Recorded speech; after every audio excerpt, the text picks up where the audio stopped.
Hello everybody and welcome to episode 8 of Let's Play Gang Beasts. With me as always is my friend Dalton. Say hello to everybody. Hello. Anyway, as I was saying, I don't think it's fair to be angry at Bethesda because the Van Buren thing never panned out. That was poor business management, poor decisions in management on the behalf of what was the company that was publishing their game, the original two. Interplay. Yeah, Interplay.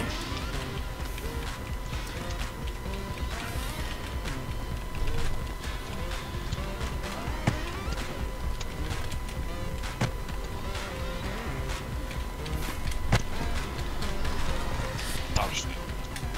God damn it, I almost had you. I almost had you. But Interplay... Oh shit, oh shit, oh shit, oh shit. Interplay, like, basically mismanaged themselves into a lot of debt. Canceled that because they couldn't... They were having all kinds of monetary issues. Wound up going bankrupt. Decided to start selling off their properties, and Fallout was one of them that sold. Another company that was thinking about buying them was Troika Games, who was run by...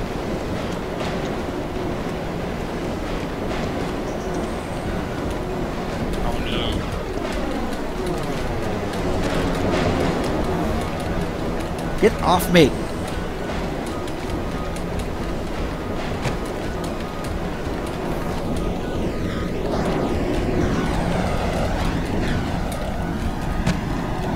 Ah, shit. Oh, how the fuck did I survive that? But, some of the people that had created Fallout 1 and 2... Now the problem with Troika, though, is, Troika didn't know how to do things. Troika knew how to make great games, but they didn't know how to do things like market and manage, because that wasn't the forte of the people that founded it. So they made 3 games and they went bankrupt. So, and I believe they went bankrupt before Fallout 3 was even released. So it's probably a good thing that Fallout did not wind up in their hands. We probably wouldn't have gotten the game that we did. Another common complaint, and I half get this one and half don't, is the intro sequence. People say it's the same every time, and yes and no, because some of the story beats that you play through do change. Yeah, I just always thought the openings are all the same because that's just like the tradition to have the opening like that for each of the games. Yeah, but Style. I mean, it takes like an hour to get through that opening sequence, right? Yeah. And you make numerous decisions along the way, and it teaches you. And I think that is the most important thing, especially for first-time players. Because remember, you have to remember, we're looking at most maybe 500,000 people had bought Fallout 1 and 2. Yeah, it wasn't nearly as big as it is now, that's for sure. I mean, it was a pretty revered game at the time, but it wasn't like mainstream levels of popularity like what happened after Fallout 3 came out. Yeah, Fallout 3 sold almost 10 million copies. Oh yeah. Shit. But you're in. They had a huge marketing push for it, and there were commercials for it and fucking everything. Like Fallout 3 came out and it was a huge deal, and they had used unprecedented amounts of money that they'd made from Oblivion,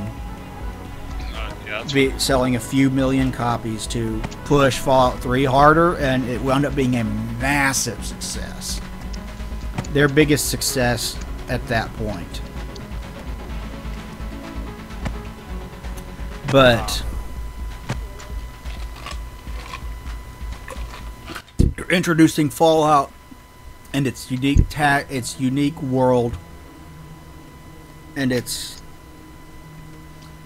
its style of gameplay, where it's story driven, the special system, the precise aiming mode, which became VATS.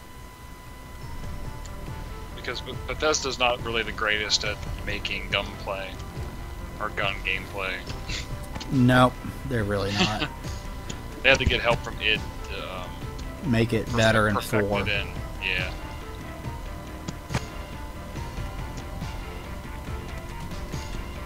I mean, can't get wrong. I mean, I think anybody would want to ask it for them to help them make their shooting mechanics, especially since the other partner company.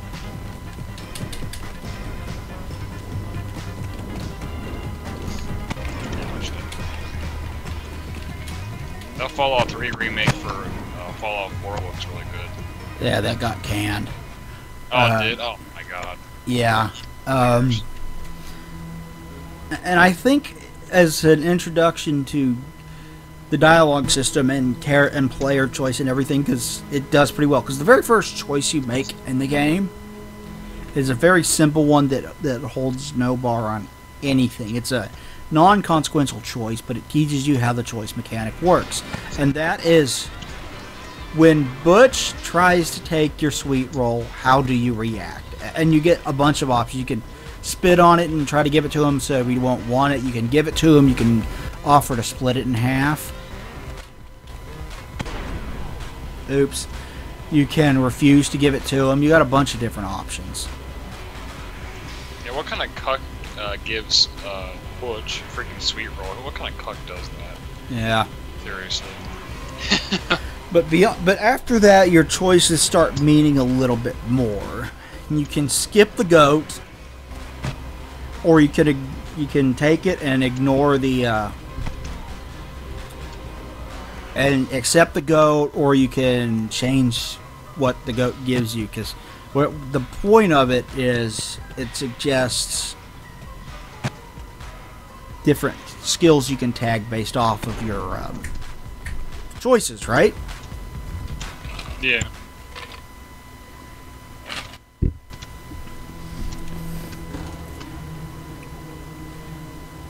And you also find Amada being bullied by Butch and the other two, calling themselves the Tunnel Snakes. Tunnel Snakes rule! Forever. We're the Tunnel Snakes, and we rule!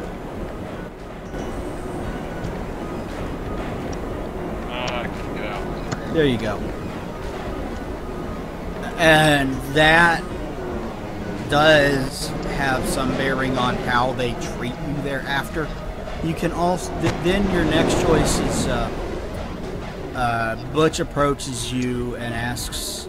No, wait. Before that, it's Amada wakes you up and tells you that your dad left the vault.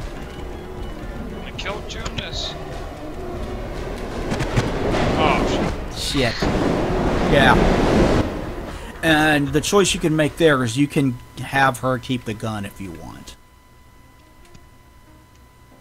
And if you do have her keep the gun, she will pull it when her father is interrogating her with the guards. And she'll shoot and kill the one guard with them. Yeah. When you bypass her, if you don't give her the gun, you can run in and try to save her, but there's a good chance you'll have to kill the Overseer if you do that. Yeah. Which, if you do that, it really teaches you about choice, especially when you come back to the ball later on in the Trouble on the Run quest. Fuck! There we both go. Yeah. Because there's a totally different Overseer if you come back, if you kill the Overseer. Yeah. And Amada won't even want to talk to you, if I remember right. Yeah. So like a lot of decisions can really impact the rest of the story, or just the rest of the game, your playthrough in general. Yeah. And then you also get the decision about what to do with Butch's mom. You can go in there and save her for him. Wow. Oh.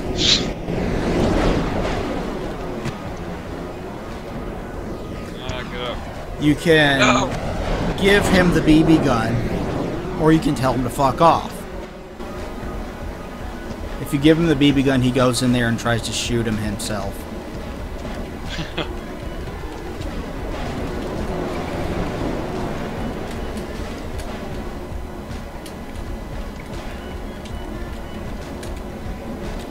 Oh no, no! Oh! Oh my god. Time. Oh my god. That was just in time, holy crap. So it teaches you the basics of combat, it teaches you the basics of choice, and it even gives you some consequence for your possible choices.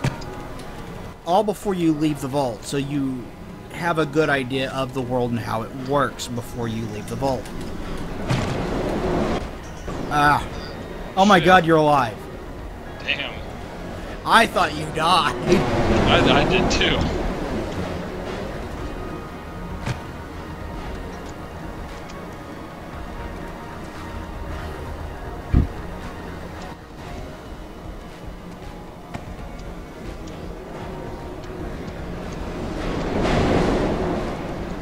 There we go. There we go.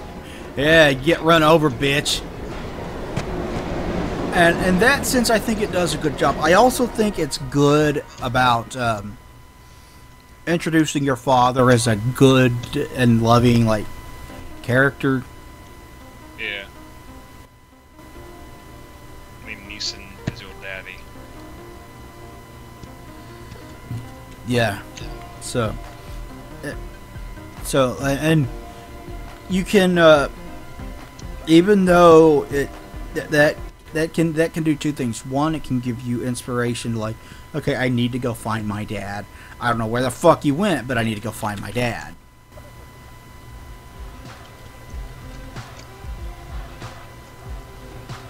It makes the player actually care about the characters in the game. Or if you want to just ignore the main quest for a long time, you can go, well, my dad abandoned me, and that pisses me off, so why do I need to go try to find him? And it's justifiable either way. Yeah. And that's one of the reasons why the intro works so much better than Fallout 4's intro, which is just ass. Yeah. I mean, Fallout 3 gives you set events that you play through, but it lets you shape who your character is as you play through those events.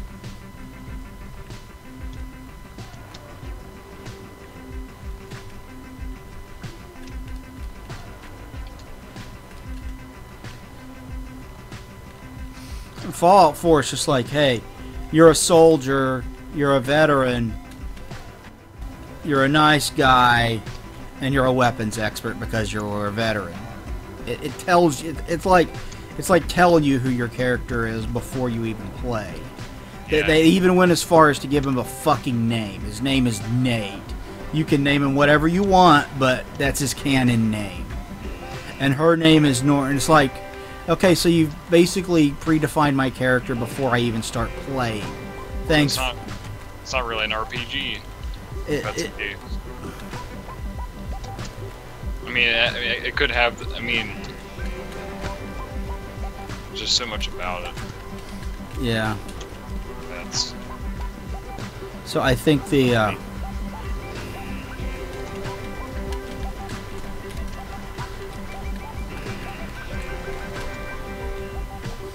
Fallout 4 intro works, or Fallout 3 intro works a lot better and is a lot more true to the nature. Actually, I think Fallout 3 in general is a lot better and a lot more true to the nature of Fallout than 4. Yeah, I think so too.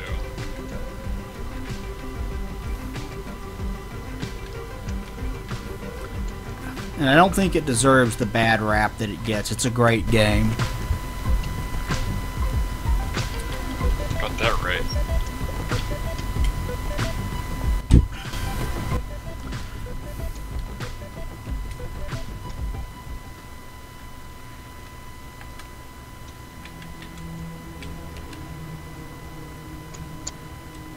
Man, we haven't been on that blimp one yet. Yeah, Or that's the true. or the ice.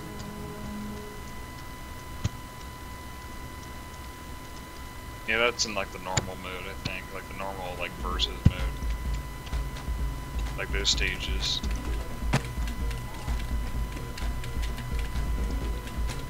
Oh shit.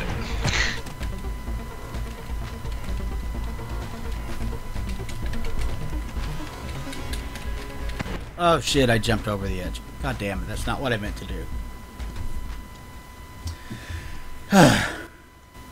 So, yeah, there's and I'm going to talk about all of this in depth in my review. And talk about all the good like I'm going to bring up some stuff that it does that's not so good too. I will point out that yes, there are some black and white choices here. And the slides that are part of the endings of 1 and 2 and New Vegas are absent. You don't get quite the same level of closure that you did in 1 and 2. Yeah. God damn it. Oh.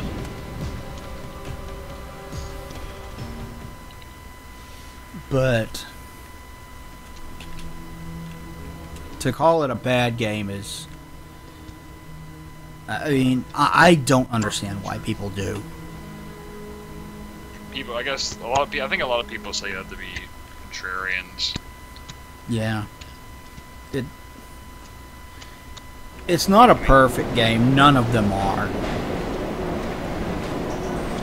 I mean, if someone doesn't like it personally, I guess it doesn't really matter. But I guess like some games are.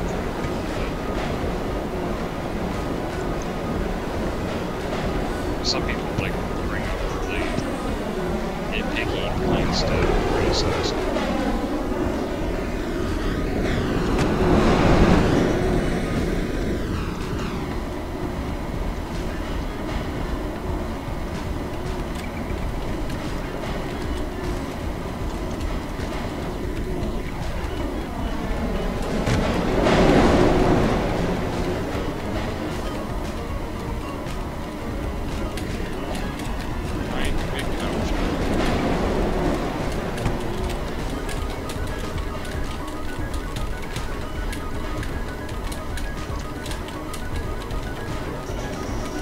Oh, there we go.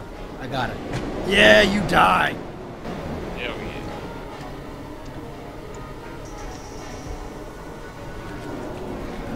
But thus far I've written up to the point where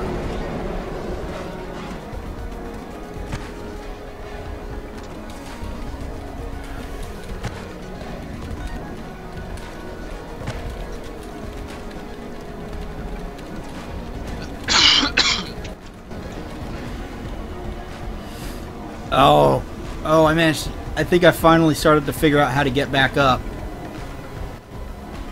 Yeah, once you get the hang of it, it's pretty easy. Oh shit, oh shit, oh shit! Oh! Well, Couldn't make we're it. relying on me for one way. Great.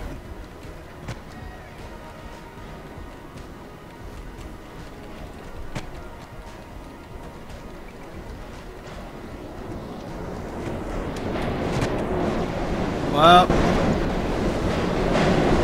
I got all 4 of them. I died in the process. As long as you took them with you. Yeah. I'm sorting through my footage, trying to find all the different story beats that are important to the main story, and taking notes on all of them to make sure I don't miss anything. I've got about 14 pages written so far, and I'm on part 10. Or I finished part 10. Parts 11 and 12 are going to be a bitch because there's a lot of main story there. It starts with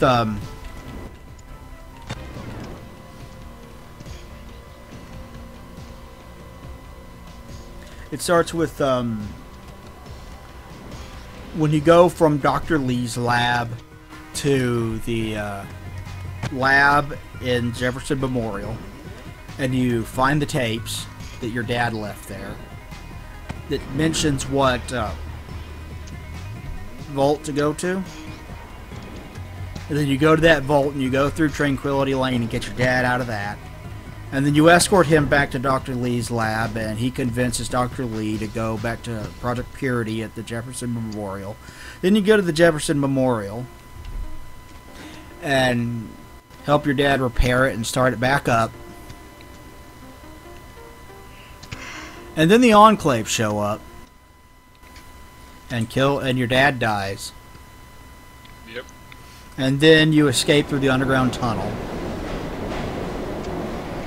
and arrive at the Citadel, and that's where the part ends.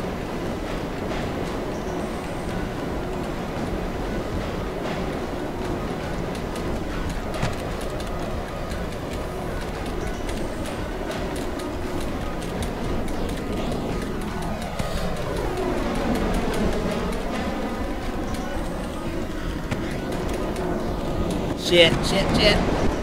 Well, that didn't work.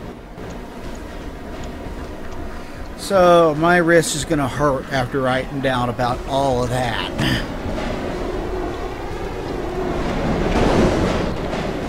It'll all pay off, though. It'll be a good video. Yeah, it's going to be a long video, too. Hell yeah. That's kind of the nature of... I mean, I have 89 hours of gameplay footage. That's a lot to shift through. Yeah. Sift through, I mean. Yeah, it really is. And some of that I don't have to take a single note on because a lot of it's like, here I am doing a shitload of side quests.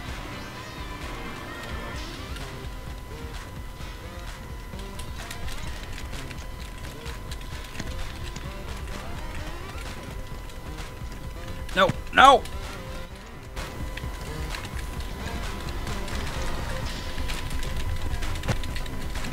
Do you keep track of like parts of your footage where you like have it in mind for later to use? Yes, I'm keeping time signatures on everything. Otherwise, I'm sorting through like 3-hour-long videos of gameplay footage, trying to find exactly where I need. Yeah.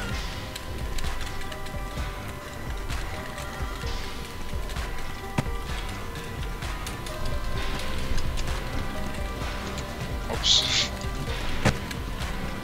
Yeah, get him. Oh, yeah, kick his ass. Oh shit. No. Okay, there you go.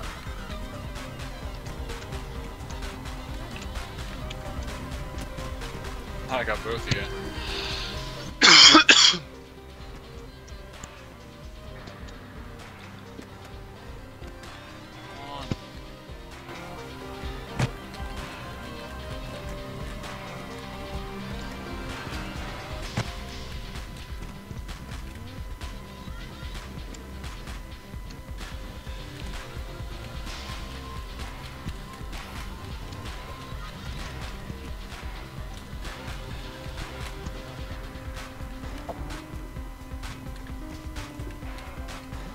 No. Ugh. You ground up my hat, ass munch. Yeah, you go down there. Trogdor!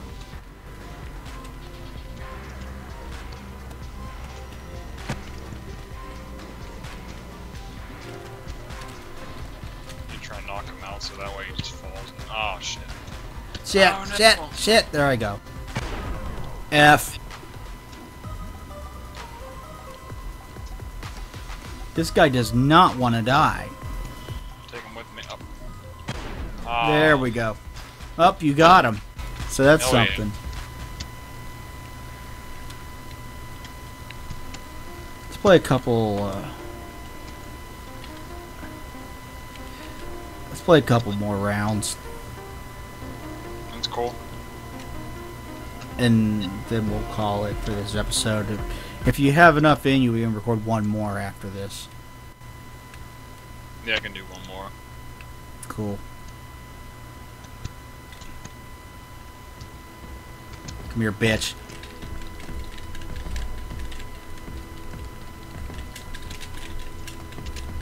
Oh, no. Oh, wow. How the hell does it decide that? That's what I want to know. We Yes. both died? I guess whoever hits the barrier first, or whatever you want to call it. Trigger for out of bounds. Yeah.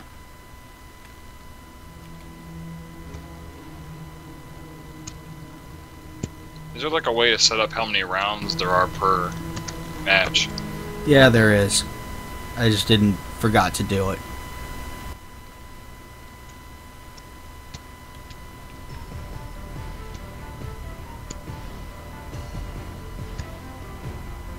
Where the hell are you?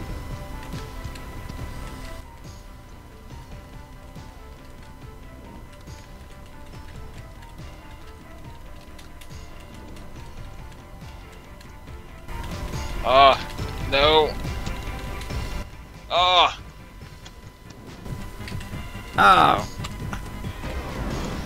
Oh, you won that time. I won that time. We both died, Damn. but...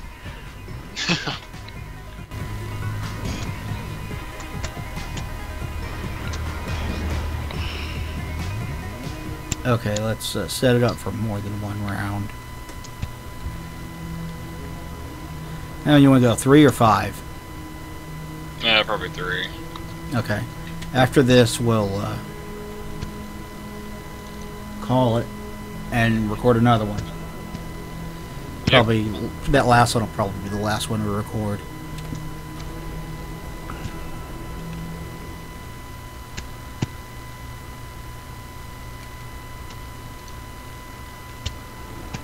Oh, the fucking blimp.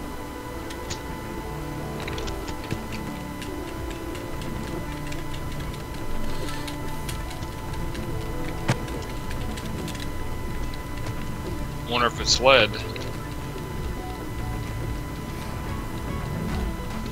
Ow. Oh shit. Oh shit, there I go. Fuck.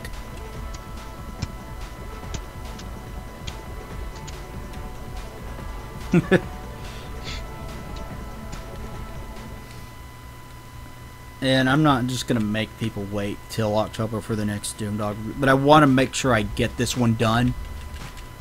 Yeah. So I'm probably going to get it done way early. Oh wow. There we go. Oh shit. Damn. But I'm probably going to get it done way early, and then I'll just be like, hey, I got time until this review goes up. What do you guys want to see me do? And there'll probably also be a video review of Portal between now and then. Portal 2, rather. Should be cool.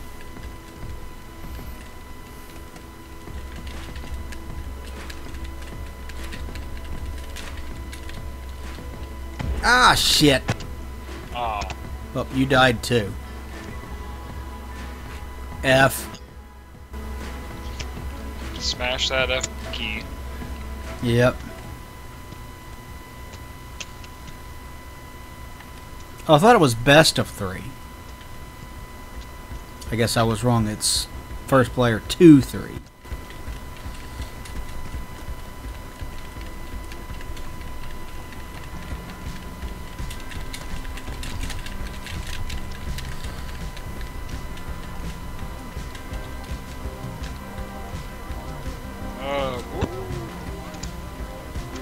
Oh, Charlie, we're floating!